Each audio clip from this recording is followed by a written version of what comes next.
When James Gandolfini died in 2013, he left behind $70 million, but his will was a disaster. The IRS took nearly half in taxes. His wife got only 20%. His baby daughter got the same amount. But that wasn't the worst part. During the estate investigation, forensic accountants found $2 million missing.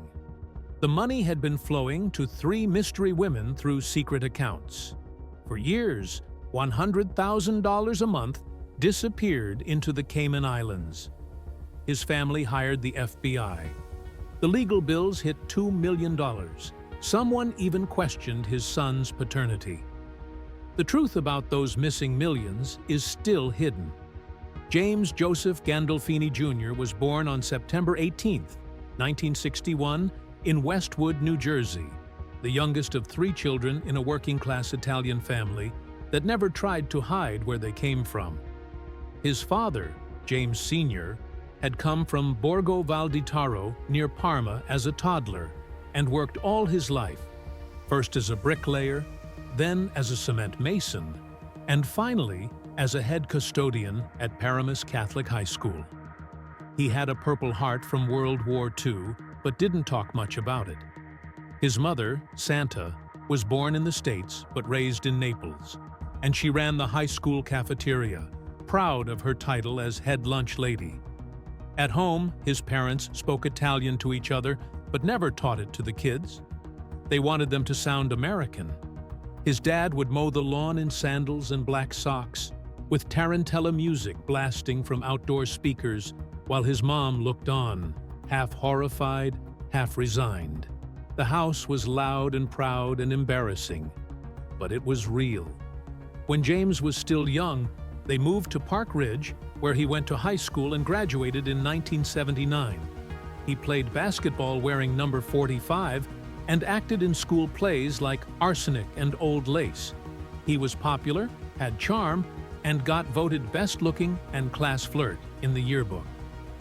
One photo shows him stretched out on a sofa, pinching the cheek of the other winner while she laughs and hugs him.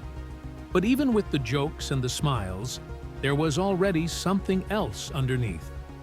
He partied, smoked weed, skipped class, and hung around the wrong corners. He was big and Italian in a mostly white suburb, and sometimes that meant fights, but he handled it with his size and his grin.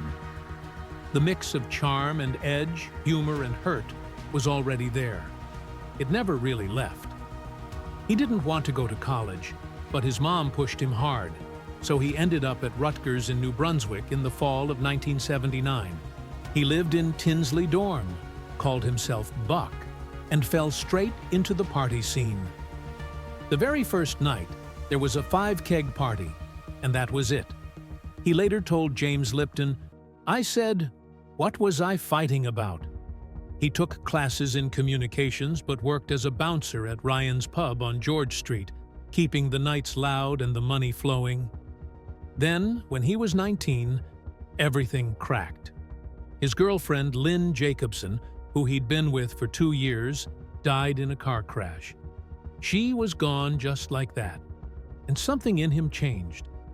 He told GQ in 2004, "That changed me a lot." It made him angry. It made him different. After that, the parties didn't feel the same. He graduated in 1983, but the grief never really went away. It just found a place to hide.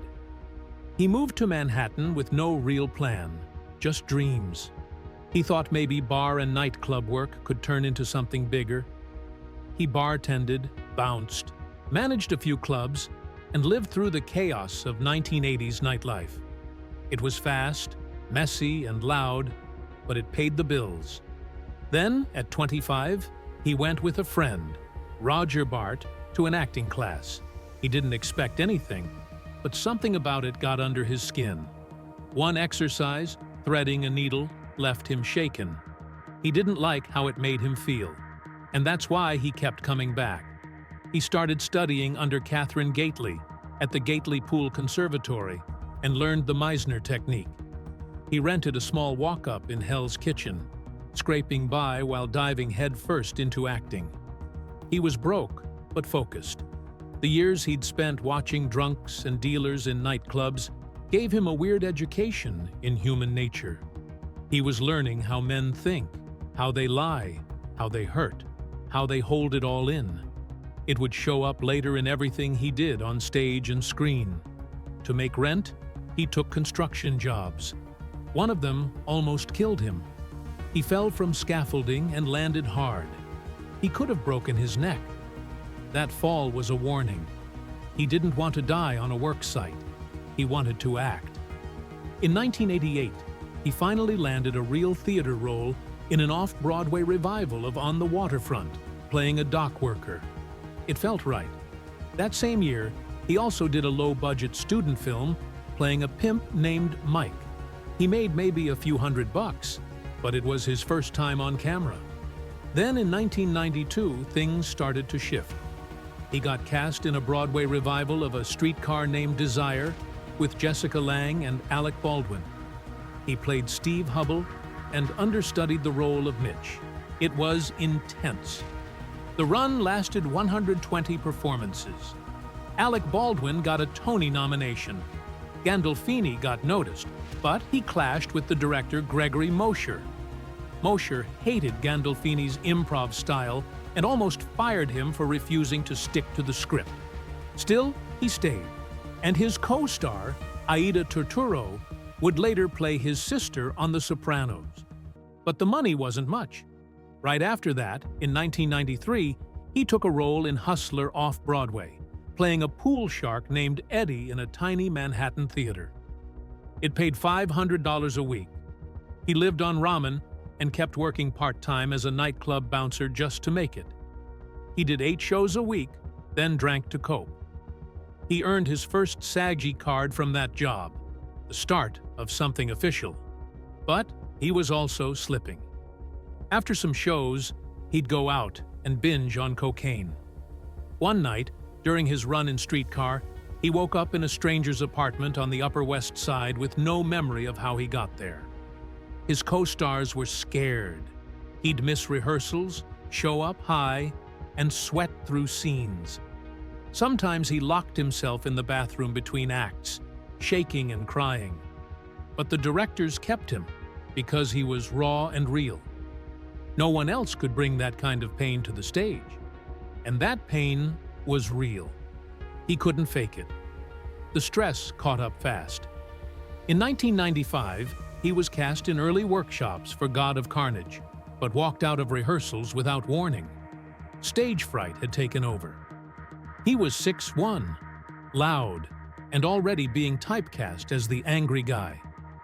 He felt like he had to scare people just to keep getting roles. That pressure made him panic. He needed medication just to get through auditions. So he gave up on stage work and focused on film, where the camera could catch the moments, and no one had to hear him stumble through a line in front of a live crowd. It was safer there, but even on camera, he still had to prove himself. By late 1995, he was trying to get on television. He guest starred as a mob enforcer on Crime Story, but the phone didn't exactly start ringing. Casting directors said he looked too rough, too ethnic. He was rejected over and over for shows like NYPD Blue, so he tried to change. He lost 30 pounds with 2-hour gym sessions and a brutal diet of tuna, apples, and protein shakes. He thought maybe if he looked more polished, he'd get a chance. He even considered cosmetic surgery to soften his face, but it didn't help. No one wanted him as a leading man. What they didn't know was that James Gandolfini didn't need to look like a hero. He just needed the right role, one that let him be everything he already was. And that role was coming soon. In March 1997, nobody knew James Gandolfini. He wasn't famous. He wasn't a star. He walked into an HBO audition room and sat in front of the creators of a show nobody had heard of yet. They were still thinking about Nicolas Cage or Steve Buscemi, but Gandolfini asked for a scene about a panic attack.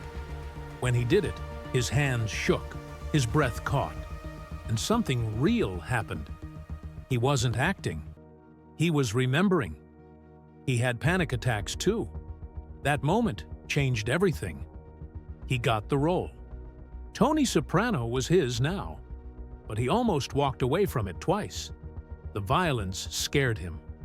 The idea of glorifying a killer made him sick. Still, he stayed. He started hitting himself in the head before violent scenes.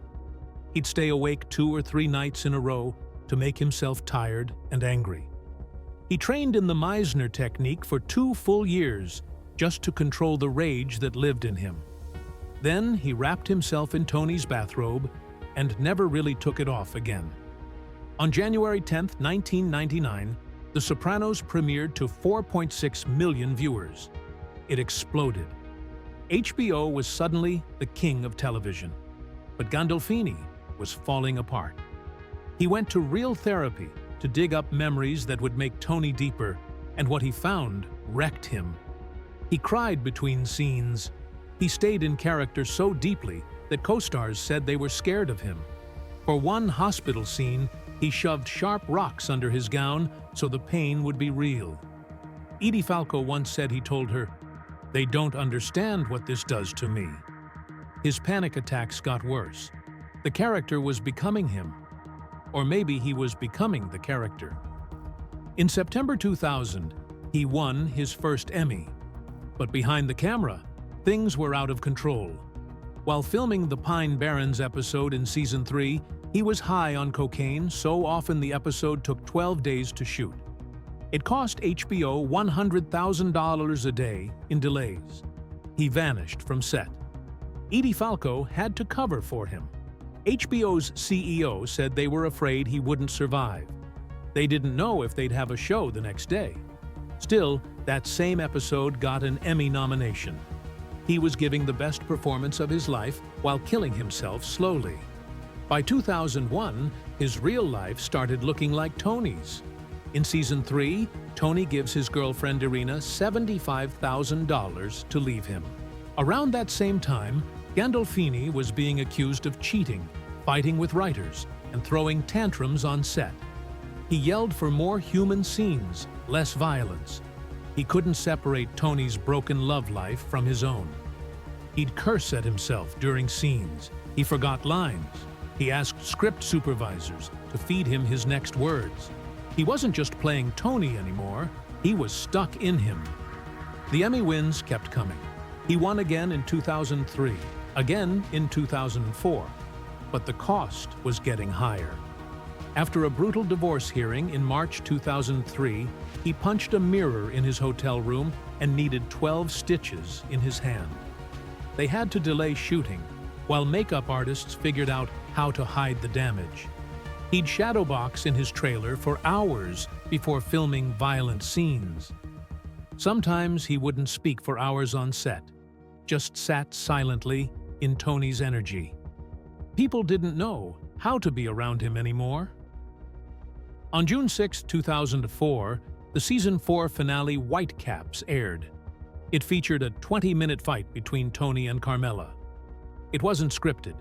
The director told them to just go. Gandolfini pulled from his own collapsing marriage.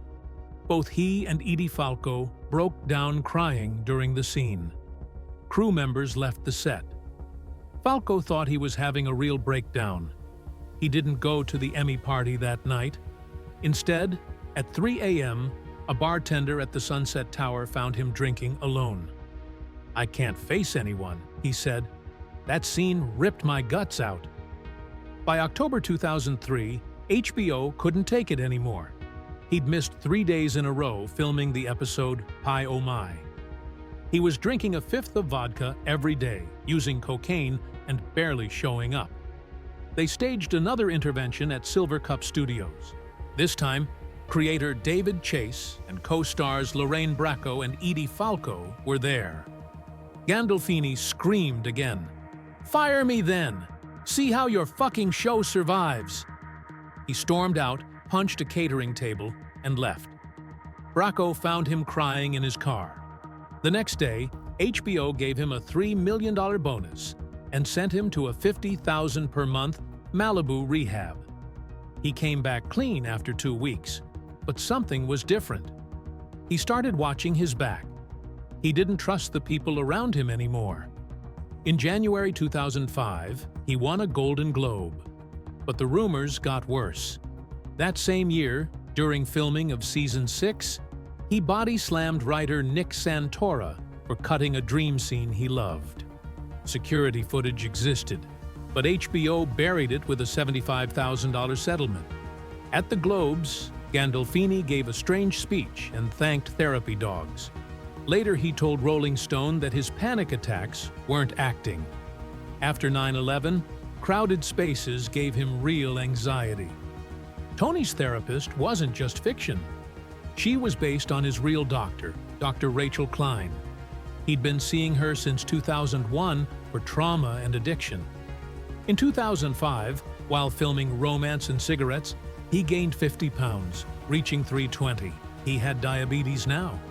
He needed 3 insulin shots a day, given secretly behind equipment trucks. He forgot lyrics during musical scenes.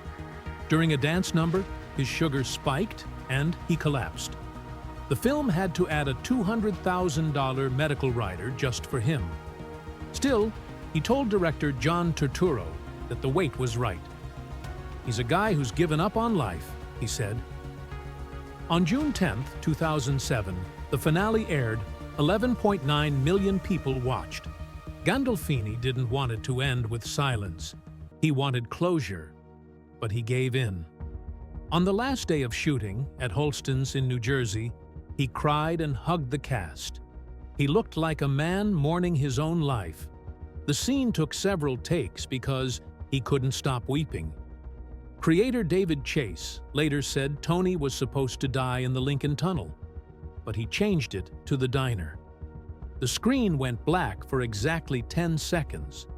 People thought their TVs broke. After The Sopranos, Gandolfini kept working. In Pelham 123, his weight became a problem. A producer made a comment.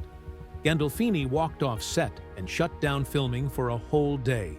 It cost $150,000. On In the Loop, he missed 3 days after relapsing on pills. In Where the Wild Things Are, he recorded 100 hours of dialogue and cried between takes. He drank between sessions and missed several. For Zero Dark 30, he played the CIA director. They built a compound in Jordan, and he smuggled bourbon onto the set. He had panic attacks during the raid scenes. Filming was paused. HBO was scared he wouldn't make it. In 2009, he returned to Broadway in God of Carnage. He performed 320 shows without missing one, even though his old football injuries required back surgery. That same year, he made Alive Day Memories and War Torn, documentaries about PTSD. He interviewed wounded soldiers and broke down crying on camera. He gave $1 million of his own money to War Torn. He said nothing else in his life had ever hit him like that. He said it quietly. In March 1999, James Gandolfini married Marcy Włodarski, a film producer he met the year before on a small movie set. A year later, in May 2000, their son Michael was born. But just 2 years after that, the whole thing blew up. Marcy had already started to suspect something was wrong. She hired private investigators. They followed James into Harlem, where he bought cocaine 3 times for $500 each. They watched him stumble out of strip clubs at 3 in the morning, arms around dancers. In court, she revealed he was spending $2,000 a week on cocaine and alcohol during filming breaks. She demanded $15,000 a month for child support and $500,000 in assets. The divorce became official in December 2002. James had to pay $1.2 million in the settlement. His lawyer fees alone cost $400,000. He was only making $400,000 per episode at the time, and the money started slipping away fast. He got supervised visits with Michael, while Marcy kept custody. But the custody battle uncovered far worse. In 2002, she told the court about his rages, his cheating, and what happened inside their house. She said James owned 3 unregistered guns and used them during drug deals in Newark. She said he fired warning shots into the ceiling twice during fights. Michael was just 3 years old and had to watch his father shoot into their kitchen wall. Marcy showed phone records that listed 847 calls between James and 3 different women from September 2001 to March 2002. One was a waitress from Brooklyn. One was a gym trainer in Manhattan. The third worked as a production assistant for HBO. He used cocaine in the master bathroom while Michael played nearby. Security footage showed him coming home drunk at 4 a.m. on 23 different nights. His cocaine use had jumped to $2,500 a week. The judge ordered anger management. His visits with Michael had to be supervised. 6 years later, in August 2008, James married again. This time, it was Deborah Lynn, a former model born in Hawaii. She was 20 years younger. The wedding was on the island of Maui. They spent $150,000 and kept it small, just 30 guests. Their daughter Liliana Rose was born in October 2012. James was 51. On the outside, things looked steady, but inside the walls of their apartment, he was slipping again. In March 2010, Deborah had to stage an intervention. James had vanished for 72 hours. They found him at the Ritz-Carlton in New York after a cocaine binge. He had caused $8,000 in damages to the room. Broken furniture, cracked mirrors, and trash everywhere. Deborah tried everything. She wrote him 47 letters between 2009 and 2011. She told him he was a good father, that she believed he could stay sober, that he was worth saving. He tried to stay clean. He read bedtime stories to Liliana. He drank only wine on weekends, but the shadow of his addiction never fully left. In November 2004, during the filming of Season 4 of The Sopranos, James disappeared. He had spent 3 days high on cocaine and drinking non-stop. He missed filming, and HBO lost $500,000 in delays. They found him unconscious in a hotel room in Atlantic City, surrounded by empty vodka bottles and drug residue. They flew him to Passages, Malibu. HBO paid $75,000 a month for the rehab, but it didn't stick. At the 2004 wrap party, he showed up in Little Italy wearing only a trench coat, nothing underneath. He was high on ecstasy and incoherent. He collapsed after mumbling nonsense for 20 minutes. He woke up in Mount Sinai Hospital after a 3-day blackout. His mother wouldn't take his calls. HBO assigned him a sober companion for $200 a day. He was now making $1 million per episode, but he was spending $3,000 a week on drugs. The role that made him a star was also tearing him apart. By 2005, even his sisters couldn't ignore it. Leda and Johanna tried to help. He had bought Leda an $800,000 house in New Jersey and gave Johanna $400,000 for a Brooklyn apartment. But when they hired Dr. Drew Pinsky for a $15,000 intervention, James exploded. They discovered his will had changed multiple times. Between 2005 and 2012, he rewrote it 7 times, cutting out cousins, uncles, and extended relatives. At Christmas in 2006, they found cocaine residue in his old bedroom. They found drug dealer numbers in his wallet. One note showed he owed $12,000. After he died in 2013, those early fights would become full-blown legal war. On June 19, 2013, James was in Rome with 13-year-old Michael. It was supposed to be a father-son trip. But at 10 p.m., Michael found his dad collapsed in the hotel bathroom. Staff tried CPR for 40 minutes. They rushed him to the hospital, but it was too late. He died of a massive heart attack. The autopsy showed his arteries were 80% blocked. He had smoked for decades. He weighed over 300 pounds. The stress from The Sopranos never left him. That night, he had eaten foie gras and fried prawns, washed down with 8 alcoholic drinks. It was his last meal. Italian officials delayed his body for 4 days. His family waited, stunned. surrounded by reporters. Then came the will. The estate was worth $70 million, but the plan was a disaster. His wife Deborah got 20%. So did baby Liliana. Michael received 30%. The remaining 30% was split between the sisters. There was no marital deduction, so the IRS charged $30 million in taxes, nearly half the estate. Deborah had to sell their $10 million penthouse. Rare Sopranos memorabilia went for cheap. The will left $200,000 to his assistant, $500,000 to each niece, and $1.6 million for Michael to visit Italy yearly until he turned 25. But Michael's share had been cut down from 50%. Deborah had more say now. Marcy accused her of manipulating the will. A secret $7 million life insurance policy James had set up for Michael before the wedding caused even more tension. Deborah challenged it in court. She even questioned Michael's paternity. The legal fees hit $2 million. Everyone was suing. Even the sisters wanted out. The funeral on June 27, 2013, was huge. Over 5,000 people filled the Cathedral of St. John the Divine in Manhattan. The full Sopranos cast came. HBO executives sat in silence. Governor Chris Christie was there. Edie Falco and Joe Ganascoli gave tearful speeches. They said James had quietly paid off mortgages for broke actors, sent kids to college. But even that moment wasn't safe. Paparazzi snuck into the private cremation and took photos of the ashes being passed to family. They sold them for $50,000 to tabloids. 3 privacy lawsuits followed, asking for $15 million in damages. Someone had bribed the mortuary staff for access. The family spent $200,000 on FBI-level security. It was all too much.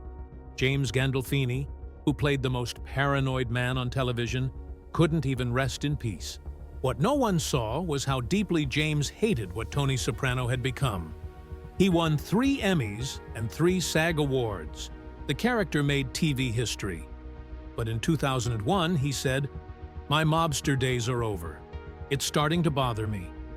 He was stunned when schools asked him to speak to kids. He said no. Quietly, he donated to anti-violence charities. He wanted to undo the damage. His son Michael honored him by playing young Tony in The Many Saints of Newark in 2021. He had never watched The Sopranos before that. He studied every gesture, every blink. He wanted to get it right. Michael has since broken out of the shadow. He's joined Marvel's Daredevil and a war film called Warfare. The family took $10 million from the estate and created a foundation for young actors. They focused on working-class kids, the kind James would have rooted for. Then came the biggest secret. During audits, the IRS found $2 million in unreported residuals from The Sopranos. The money had been sent to 3 women through fake companies and offshore accounts. Between 2006 and 2013, up to $100,000 a month was moving through the Cayman Islands. Deborah hired forensic accountants. They recovered $1.2 million. She had to settle with the IRS quietly. She got only $8 million instead of the $14 million she was promised. James's sisters gave up $8 million each to save the kids' trust funds. Liliana, born just 9 months before her father died, got a clause in the will. She has until 9 months after turning 21 to refuse her share if she wants. By 2025, both children had trusts worth over $25 million. The sisters kept smaller portions, but their sacrifice made sure the next generation was safe. And that, after everything, might have been the one thing that James Gandolfini actually got right.